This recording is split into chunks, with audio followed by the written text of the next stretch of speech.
श्री गोपाळ कृष्ण भगवान की जय। लीळा नंबर 85। सिंहस्थ पर्वणी निमित्त यात्रेला प्रयाण।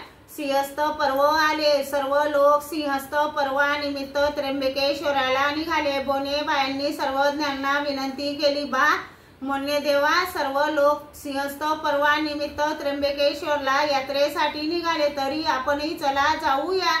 सर्वज्ञांनी विनंती स्वीकारली। त्यांनी सर्वज्ञांसाठी चांभाराकडून प्रार्थना घेतली, नेसण्यासाठी वस्त्र व अंगी घेतली, याशिवाय कणिक तांदूळ भरपूर घेत होत्या। परंतु सर्वज्ञांनी मनाई केली। सर्वज्ञांसह निघाल्या। सर्वज्ञ नदीच्या अलीकडील काठावर आले आणि प्रार्थनेकडून नदी ओलांडून पलीकडे गेले। तेव्हा बोनेबाईंनी सर्वज्ञांना विचारले, बा मोन्य देवा, प्रार्थने कुठे आहेत? सर्वज्ञांनी सांगितले, बाई त्या पलीकडील काठावरच आहेत। नंतर ती आली, प्रार्थने आणून सर्वज्ञांच्या श्रीचरणात घातले। मग रस्त्याने नदी लागली की बोनेबाया मागेच राहत प्रार्थने घेत व नदी पार केल्यानंतर सर्वज्ञांच्या श्रीचरणात घालत। श्री गोपाळ कृष्ण भगवान की जय।